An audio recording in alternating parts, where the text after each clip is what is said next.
ప్రియ శ్రోతలు, ఈ రోజు మన పాఠం రోమా పత్రిక 15వ అధ్యాయం 1 నుండి 13వ వచనం వరకు. సావధానంగా వినండి. పౌలంటున్నాడు, బలవంతులమైన మనము మనలను మనమే సంతోషపరచుకొనక బలహీనుల దౌర్బల్యములను భరించటానికి బద్ధులమై ఉన్నాము. శ్రోతలు వింటున్నారా? బలహీన సోదరుని పట్ల మనమెలా ప్రవర్తించాలో పౌలు చర్చిస్తున్నాడు.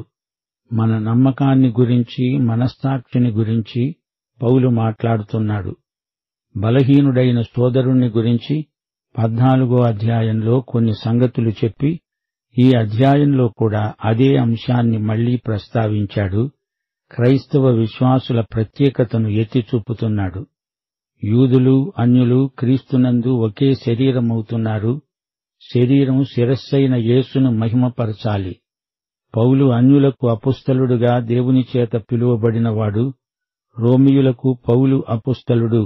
ఇది దేవుని ఏర్పాటు. ఈ 15వ అధ్యాయంలో రోమా పత్రికలోని సైద్ధాంతిక చర్చ ముగింపునకు వచ్చినట్లే 16వ అధ్యాయమందు తిరిగి తన సొంత విషయాలు మాట్లాడతాడు. ఈ పత్రికలో పౌలు తన హృదయాన్ని కుమ్మరించాడనిపిస్తోంది. 15-16 అధ్యాయాలు పౌలు రాయలేదేమో అని పండితులు కొందరు అనుమానపడుతున్నారు. పండితుల అనుమానాలను పండితులే సరిదిద్దుకున్నారు. 16వ అధ్యాయం పౌలు రాసిందే. ఏమాత్రమూ సందేహానికి ఆస్కారం లేదు. బలవంతులు బలహీనుల ఎడల నడుచుకోవాల్సిన విధానం. కాగా బలవంతులమైన మనము మనల్ని మనమే సంతోషపరచుకొనక బలహీనుల దౌర్బల్యములను భరించడానికి బద్ధులము. బలహీన సోదరుడి కోసం కొన్నిటిని నీవే మానుకోవాలి. అంతే, ఎందుకు మానాలి అని వాదం పెట్టుకోవద్దు. బలహీనుడు నిన్ను బట్టి ప్రభువుకు దూరం కాకూడదు. బలహీనుడి భారాన్ని బలవంతుడు మొయ్యాలి. 1 కొరింథీ 8వ అధ్యాయం 13వ వచనాన్ని మళ్లీ జ్ఞాపకం చేసుకోండి. పౌలంటున్నాడు, భోజన పదార్థము వలన నా సహోదరునికి అభ్యంతరము కలిగిన ఎడల నా సహోదరునికి అభ్యంతరము కలుగజేయకుండా ఉండడానికి నేనెన్నటికీ మాంసము తినను. మాంసము తింటే తప్పేమీ లేదని నాకు తెలుసు, కాని నా సహోదరునికి మాంసాహారం అభ్యంతరం. అంచేత నా సహోదరుడి కోసం నేను శాకాహారినే అవుతాను. మరో సందర్భంలో 1 కొరింథీ 10వ అధ్యాయం 24వ వచనంలో పౌలన్నాడు, ఎవడూ తన కొరకే కాదు, ఎదటివాని కొరకు మేలు చెయ్యాలని ప్రయత్నించాలి. గలతీ పత్రిక 6వ అధ్యాయం 2వ వచనం కూడా ఇదే మాట అంటోంది. ఒకరి భారములను ఒకరు భరించి ఈలాగు క్రీస్తు నియమమును పూర్తిగా నెరవేర్చండి. ఇది నూతన నియమం, క్రీస్తు నియమం. మనం ఈ నియమాన్ని తప్పక నెరవేర్చాలి. తన పొరుగువానికి మేలు కలిగేటట్లు క్షేమాభివృద్ధి కోసం మనలో ప్రతివాడు మేలైన దానియందు అతణ్ణి సంతోషపరచాలి. క్షేమాభివృద్ధి అంటే అతణ్ణి మీరే నిర్మాణాత్మకంగా కట్టాలి. అతని అభివృద్ధికి మీరు దోహదపడాలి. పొరుగువాడి క్షేమాభివృద్ధినే విశ్వాసి మనస్కరిస్తాడు. పరోపకారాత్మ పరిశుద్ధాత్మ. 1 కొరింథీ 9వ అధ్యాయం 19-20 వచనాల్లో పౌలన్నాడు, నేను అందరి విషయము స్వతంత్రుడినై ఉన్నా ఎక్కువ మందిని సంపాదించుకోవడానికి అందరికీ నన్ను నేనే దాసునిగా చేసుకున్నాను. యూదులను సంపాదించుకోవటానికి యూదులకు యూదుని వలె ఉన్నాను. ధర్మశాస్త్రమునకు లోబడిన వారిని సంపాదించుకోవడానికి ధర్మశాస్త్రమునకు లోబడిన వాడను కాకపోయినా ధర్మశాస్త్రమునకు లోబడిన వాని వలె ఉన్నాను. పౌలు ఏం చేశాడు? యూదుడిలాగా వ్రతం చేశాడు, తల క్షౌరం చేయించుకున్నాడు, యెరూషలేము దేవాలయానికి వెళ్ళాడు. ఇదంతా ఎందుకు చేస్తున్నాడో విశ్వాసులకు అర్థం కాలేదు. ఇదంతా వారిని సంపాదించుకుందామనే ఆశతో చేశాడు. అదే సంగతి ఇక్కడ బయలుపరుస్తున్నాడు. తాగుబోతులను సంపాదించటానికి నేను తాగుతాను అంటే అది తప్పు. అసలు విషయానికి రండి. కొన్ని వ్యాసంగాలు మంచివని కాని చెడ్డవని కాని బైబిలు చెప్పదు. అలాంటి విషయాలలో మాత్రమే ఈ సూత్రం వర్తిస్తుంది. నీవు చేసేది వాక్యానికి విరుద్ధం కాదనే నిశ్చయం నీలో ఉండాలి. దేవుడు చేయమంటేనే చెయ్యాలి. మనస్సాక్షిలో శాంతి ఉండాలి. అదే సమయంలో బలహీనుడైన నీ సోదరునికి అభ్యంతరం కలిగించకుండా అతని క్షేమాభివృద్ధిని మనస్కరించాలి. క్రీస్తు కూడా తనను తాను సంతోషపరుచుకొనలేదుగాని, నిన్ను నిందించే వారి నిందలు నా మీద పడ్డాయి అని రాయబడి ఉన్నట్లు ఆయనకు సంభవించింది. పౌలు ఈ సందర్భంలో 69వ కీర్తన 9వ వచనాన్ని ఉటంకించాడు. నీ ఇంటిని గురించిన ఆసక్తి నన్ను భక్షిస్తున్నది. నిన్ను నిందించిన వారి నిందలు నా మీద పడ్డాయి. ఈ కీర్తన మెస్సియాను గురించిన ప్రవచనం. క్రీస్తు తన చిత్తమును కాదు, తండ్రి చిత్తమే నెరవేర్చాడు. యేసుక్రీస్తు మనకు మాదిరి అని మాత్రమే కాదుగాని, ఇక్కడ పౌలు తన చర్చనీయ అంశాన్ని బలపరచటం కోసం ఈ వచనాన్ని ఎత్తి చూపుతున్నాడు.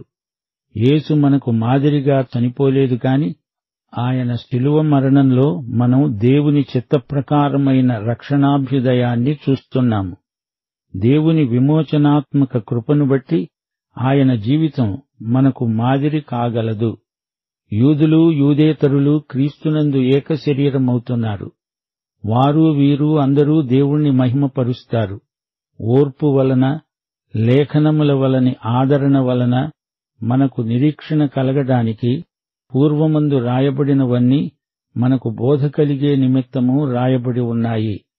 పాత నిబంధన లేఖనాలను విశ్వాసులు ఈ రోజున తమ వ్యక్తిగత జీవితాలకు అన్వయించటం నేర్చుకోవాలి. లేఖనాలు మనల్ని ఆదరిస్తాయి, మనకు నిరీక్షణ కలిగిస్తాయి. పాత నిబంధన అంతటిలో క్రీస్తు మనకు సాక్షాత్కరిస్తాడు. పాత నిబంధన లేఖనాలు మనకు బోధ కలిగే నిమిత్తమే రాయబడ్డాయి. దేవుని బిడ్డల వాక్య అజ్ఞానము క్షమించరానిది. దేవుని వాక్యానికి భిన్నమైన బోధ ప్రమాదకరమైనది. సంఘ బిడ్డలు దేవుని వాక్యం ఏమి చెబుతుందో తెలుసుకొని ఉండాలి. లేకపోతే పాపం చేయడం జరుగుతుంది. పూర్వమందే దేవుడు మన కోసం, ఈ రోజున మన బోధ కోసం రాయించాడు. పరిశుద్ధాత్మ ప్రేరణ చేత వారు రాశారు. ఓర్పు, ఆదరణ, నిరీక్షణ మనకు వాక్యము ద్వారానే కలుగుతాయి. మనలో నిరీక్షణ, ఆశాభావం కలిగించడానికే దేవుడు మనకి లేఖనాలను రాయించి ఇచ్చాడు. ఈ చీకటి లోకంలో దేవుని లేఖనము లేకుండా అడుగు తీసి అడుగు పెట్టలేము. లేఖనాలు మనల్ని వెలిగిస్తాయి. ఆ వెలుగులో మనం నడుస్తాము. క్రైస్తవ నిరీక్షణ మనలను కొండ శిఖరమెక్కిస్తుంది. 1 కొరింథీ 10:11 పౌలన్నాడు, ఈ సంగతులు దృష్టాంతములుగా వారికి సంభవించి యుగాంతమందున్న మనకు బుద్ధి కలగడానికే రాయబడ్డాయి. దావీదు జీవిత చరిత్ర చూడండి. అతడు చేసిన పాపాన్ని దాపరికం లేకుండా లేఖనం బట్టబయలు చేసింది. దానిని బట్టి, అతని పశ్చాత్తాపాన్ని బట్టి ఎందరికో నిరీక్షణ, దేవుని కృపయందు విశ్వాసము, దేవుని పట్ల ప్రేమ కలిగాయి. యుగాంతమందున్న మనకు బుద్ధి రావాలనే ఈ సంగతులు లేఖనంలో రాయించాడు దేవుడు. 5-6 వచనాలు.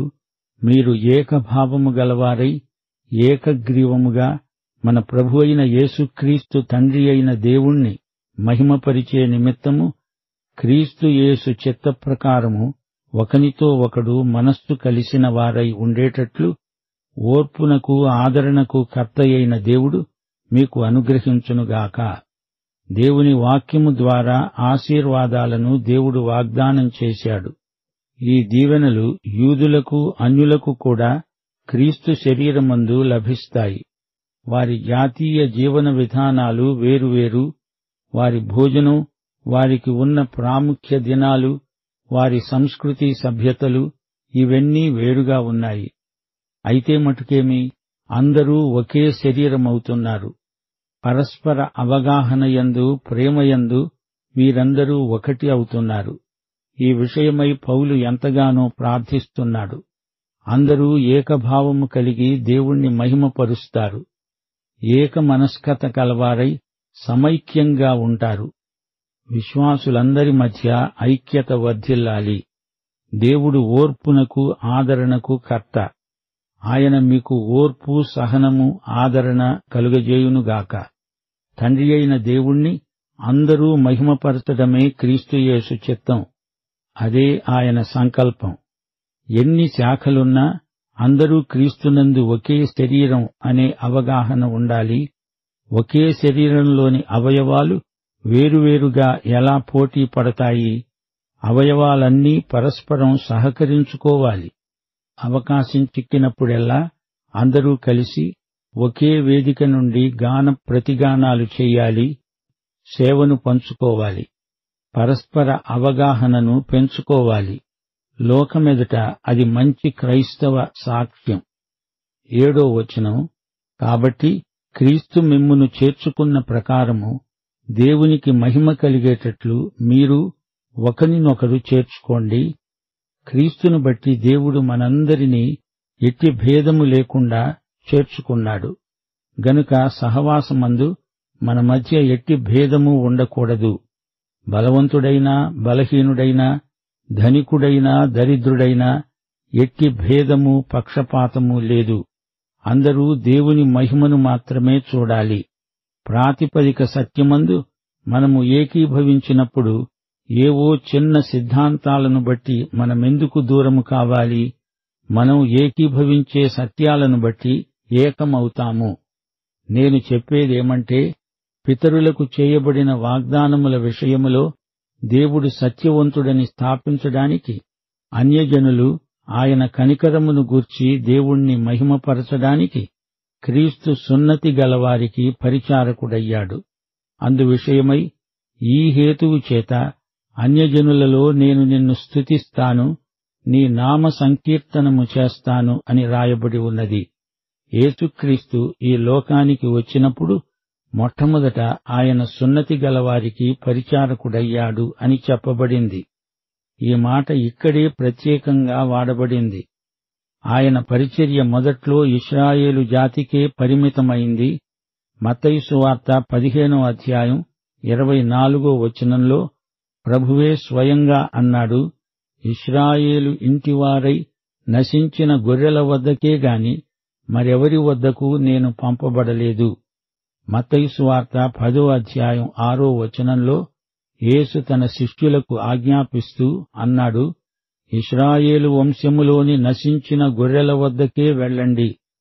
2000 సంవత్సరాల క్రిందట యేసు వచ్చాడు. అబ్రహాము, ఇస్సాకు, యాకోబులకు తాను చేసిన వాగ్దానములను స్థిరపరచడానికి ఆయన వచ్చాడు. అబ్రహాము సంతతిలో నుండే లోకమంతటికీ ఆశీర్వాదము వస్తుందని ఆయన అన్నాడు. ఆ వచ్చినవాడే మెస్సియా, క్రీస్తు. యూదేతరులందరికీ ఆయనే రక్షకుడు, విమోచకుడు. యేసు శిశువుకు 8 రోజుల వయస్సప్పుడే సున్నతి చేయబడింది.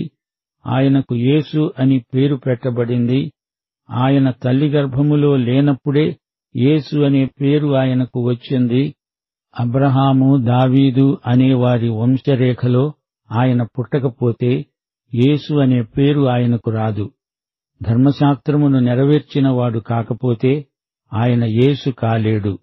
సున్నతి పొందిన తరువాత యేసు అని పేరు పెట్టారు. మోషే ప్రతిపాదితమైన ధర్మశాస్త్ర విధి విధానమంతా నెరవేర్చిన మెస్సియా క్రీస్తు, ఈయన యేసు అని పిలువబడ్డాడు. గలతీపత్రిక 4వ అధ్యాయం 4-5 వచనాలు, కాలము పరిపూర్ణమైనప్పుడు దేవుడు తన కుమారుణ్ణి పంపాడు. ఆయన స్త్రీయందు పుట్టి మనము దత్తపుత్రులము కావాలని ధర్మశాస్త్రమునకు లోబడి ఉన్న వారిని విమోచించడానికి ధర్మశాస్త్రమునకు లోబడిన వాడయ్యాడు. పాత నిబంధన వాగ్దానములను నెరవేర్చి అందలి సత్యాలను స్థిరపరిచి ఇశ్రాయేలుకు రక్షకుడయ్యాడు. అలాగే అన్యులకు అనగా యూదేతరులకు రక్షణ తెచ్చాడు. అన్యులకు ఎట్టి ఆధిక్యము లేదు, అది కేవలము దేవుని కృపే. అన్యుల పితరులకు అలాంటి వాగ్దానాలు లేవు. అయితే అబ్రహామును, ఇస్సాకును, యాకోబును ఆయన ఆశీర్వదించి వారికి వాగ్దానాలు చేశాడు. యూదుల పితరులకు దేవుడు చేసిన వాగ్దానములు క్రీస్తునందు నెరవేరాయి. యేసు నెరవేర్చాడు. అయినా అన్యులకు కూడా ఆయన కృప విస్తరించింది. ఈ విషయంలో అన్యులు దేవుణ్ణి మహిమపరచాలి, దేవుణ్ణి స్తుతించాలి. అన్యులము దేవునికి దూరస్థులమై ఉన్నప్పుడు ఆయన మనలను కనికరించాడు. 4 వాగ్దాన ప్రవచనాలను పౌలు ఉటంకిస్తున్నాడు. ఇవి పాత నిబంధన వచనాలు, ప్రవచనాలు, ఆశీర్వచనాలు. కీర్తన 18:49 యెహోవా, అన్యజనులలో నేను నిన్ను ఘనపరుస్తాను, నీ నామకీర్తన గానం చేస్తాను. యేసుక్రీస్తు అన్యుల ద్వారా దేవుణ్ణి స్తుతించడం గొప్ప విశేషం. అన్యులిప్పుడు దేవుని ప్రజలయ్యారు. 10 అన్యజనులారా, ఆయన ప్రజలతో సంతోషించండి. ఈ వచనం ద్వితీయోపదేశకాండం 32:43 జనములారా, ఆయన ప్రజలతో కూడా ఆనందించండి. ఇది మోషే పాటలోని చివరి చరణం. ఇశ్రాయేలు జాతి యొక్క మహోజ్వల భవిష్యత్తును గురించిన ప్రవచనం. 1000 ఏలుబడిని గురించిన దార్శనిక వాగ్దాన ప్రవచనం. ఇశ్రాయేలు అన్యజాతులను ఆహ్వానించి రండి, దేవుణ్ణి స్తుతించండి అంటోంది. 11 సమస్త అన్యజనులారా, ప్రభువును స్తుతించండి, సకల ప్రజలు ఆయనను కొనియాడెదరుగాక. ఇది 117 కీర్తన 2 కాబట్టి సమస్త అన్యజనులారా, యెహోవాను స్తుతించండి, సర్వజనములారా ఆయనను కొనియాడండి, యెహోవాను స్తుతించండి. 12 యెషయా ఈలాగు చెబుతున్నాడు, యెషయిలో నుండి వేరు చిగురు, అనగా అన్యజనులను ఏలటానికి లేచేవాడు వస్తాడు. ఆయన యందు అన్యజనులు నిరీక్షణ ఉంచుతారు. ఈ వచనం యెషయా గ్రంథం 11:10 నుండి ఉటంకించబడింది. ఆ దినమున ప్రజలకు ధ్వజముగా నిలుచుండే యెషయి వేరు చిగురునొద్ద జనములు విచారణ చేస్తారు. ఆయన విశ్రమ స్థలము ప్రభావము గలది అవుతుంది. మెస్సీయా దావీదు వంశంలో పుట్టినా ఆయన అన్యజాతులను ఏలుతాడు. అన్యులు క్రీస్తునొద్దకు రావాలని దేవుని సంకల్పం. పౌలు కాలంలో కొందరు అన్యజాతీయులు క్రీస్తు వద్దకు వచ్చారు. రాబోయే గొప్ప పంటకు వారు ప్రథమ ఫలం. పౌలు ఈ ఉత్తరం రోమీయులకు రాస్తున్నాడు. రోమా సంఘంలో ఎక్కువ మంది యూదులే. ఆ మాటకొస్తే మనమంతా యూదేతరులమైన అన్యులమే. 13 కాగా మీరు పరిశుద్ధాత్మ శక్తి పొంది విస్తారముగా నిరీక్షణ గలవారవడానికి నిరీక్షణకర్తయైన దేవుడు విశ్వాసము ద్వారా సమస్తానందముతో సమాధానముతో మిమ్ములను నింపునుగాక. గమనించండి, మన దేవుడు నిరీక్షణకర్త. యేసు యుగయుగముల శిల. నాకై చీలిన ఈ బండయందు నాకు నీకు ఆశ్రయం. ఆనందం, సమాధానం మనల్ని నింపేటంత విశ్వాసం మనకు కావాలి. పరిశుద్ధాత్మ శక్తి మన నిరీక్షణను అభివృద్ధి చేస్తుంది. రోమాపత్రికను శ్రద్ధగా అధ్యయనం చేసేవారికి ఇదెంతో ఆశీర్వాదం, ఫలశ్రుతి. ఆనందం, సమాధానం, బలమైన విశ్వాసం మనలో కలిగించే పత్రిక రోమాపత్రిక. ఈ పత్రికలో సూచించబడిన ఉన్నతమైన, ఉత్తమమైన ఆధ్యాత్మిక ప్రమాణాలను మా శ్రోతలు అందుకుంటారని ఆశిస్తున్నాము.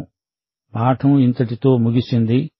ప్రభువైన యేసుక్రీస్తు వారి దివ్యకృప, యెహోవా దేవుని పరమప్రేమ, పరిశుద్ధాత్మ యొక్క అన్యోన్య సహవాసము మనకందరికీ సదాకాలము తోడై ఉండునుగాక. ఆమేన్.